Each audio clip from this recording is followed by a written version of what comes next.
실제 베트남 한국 커플 이야기를 한번 들려드리려고 합니다.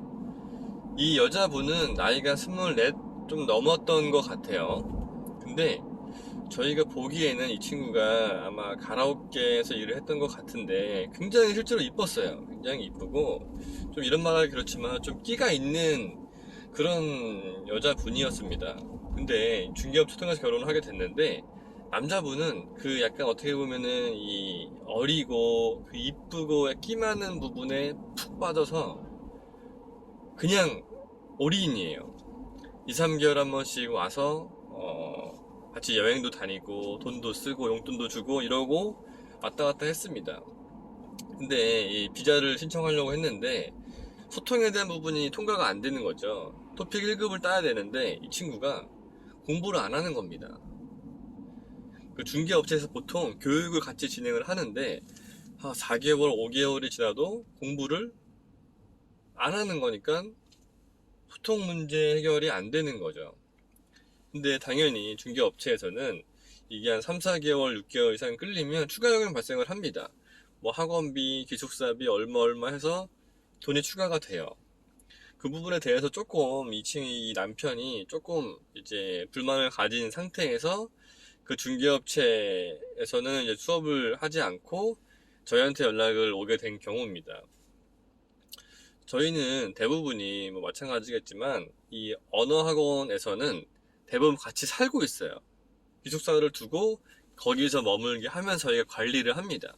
근데 이 친구는 저희가 관리하고 있는 기숙사에 안 들어오려고 하는 거예요. 자기가 원하는 집, 자취를 하려고 하는 거죠. 근데 뭐 나이도 뭐 애도 아니고 해서 그냥 넘어갔어요. 근데 가만 보니까 이 친구가 애인이 있더라고요. 그 남자친구가 현지인이 있었고 같이 동거도 하고 왔다 갔다 하면서 저희랑 공부를 했던 건데 자세히 보니까 이 친구가 빚이 좀 있었어요. 빚도 있고 애인도 있고 하다 보니까 중간중간에 빚을 받으러 뭐 도촉하러 오는 뭐 사람들 이런 게 있다 보니 이 친구가 공부를 못하는 상황이에요. 그렇게 어떻게든 토픽 1급을 따게 됐고 한국에 가려고 준비를 딱 하는데 저희가 딱 봤죠. 보통 그 현지에서는 비자가 나오게 되면 한 달 정도 시간을 둔 상태에서 저희가 교육을 시킵니다. 뭐 한국 문화라던가 뭐 호칭에 대한 부분이라던가 이런 교육을 저희가 시키는데 이 친구는 거기에 대한 관심이 없어요. 전혀 관심이 없고 뭐 하는지 보니까 어떻게 일을 해야 되고 어디서 일을 해야 되고 얼마나 받을 수 있는지 이 본인이 어떻게 돈을 벌러 가는지에 대해서 아주 면밀하고 아주 치밀하게 준비를 하고 있더라고요.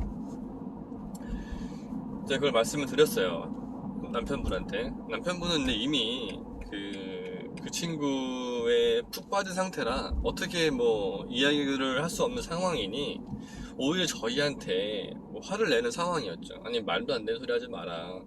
열심히 공부도 했고 우리 여자친구는 한국말로 이제 잘한다 라는 식으로 굉장히 이제 여자친구 말만 믿는 상태에서 한국에 갔습니다.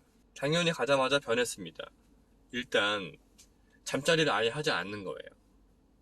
그때 여행 왔었을 때는 그렇게 오빠 하면서 챙겼던 그 친구가 한국에 가자마자 잠자리를 아예 하지 않고 오로지 일만 돈 버는 거에만 집중을 하게 되는 거죠.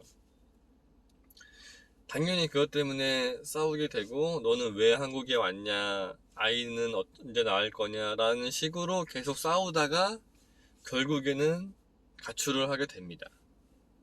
뭐 당연히 본인 비자도 끝났지만 결국에는 그로 인해서 피해 입은 건 남편이고 그것 때문에 이혼 소송 뭐니 해서 결국에는 돈도 날리고 피해도 입고 이렇게 해서 저희한테 연락을 마지막에 주신 경우인데 이 사연이 주는 교훈은 뭐냐면요.